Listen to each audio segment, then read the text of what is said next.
মানবদেহে ভিটামিন গুরুত্বপূর্ণ ভূমিকা পালন করে। বিভিন্ন জৈবিক কার্যকলাপ সুষ্ঠুভাবে পরিচালনার জন্য বিভিন্ন ভিটামিনের ভারসাম্য বজায় থাকা আবশ্যক। ভিটামিনের অভাব শরীরে বিভিন্ন রকমের সমস্যা ডেকে আনে। আমরা খাবারের মাধ্যমে বিভিন্ন ভিটামিনের ঘাটতি পূরণ করে থাকি।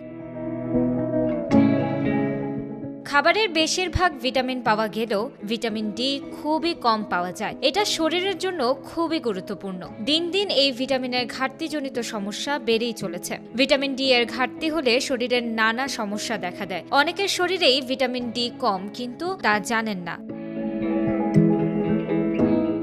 এই ভিটামিন পর্যাপ্ত পরিমাণে শরীরে থাকতেই হবে। ক্যালসিয়ামকে হাড়ে প্রবেশ করতে সাহায্য করে, পেশির কাজেও ভীষণ প্রয়োজন। এছাড়া দাঁত, হাড় ও পেশির জন্য ভিটামিন ডি বেশ ভূমিকা রাখে। বিশেষজ্ঞদের মতে ভিটামিন ডি শরীরের রোগ প্রতিরোধ ক্ষমতা বাড়ায়, শরীরের সংক্রমণের বিরুদ্ধে লড়াইয়ে সাহায্য করে।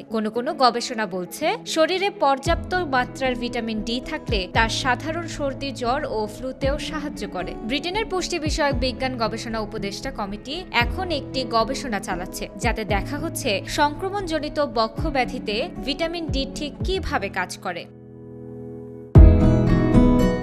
প্রতিদিনের খাদ্য তালিকায় ভিটামিন ডি জাতীয় খাবার রাখা জরুরি। সামুদ্রিক মাছ, দুধ, ডিম ও মাশরুমে ভিটামিন ডি থাকে। বিশেষ করে স্যামন, সার্ডিন, টুনা, ম্যাককেরেল এসব সামুদ্রিক মাছে ভিটামিন ডি বেশি পাওয়া যায়।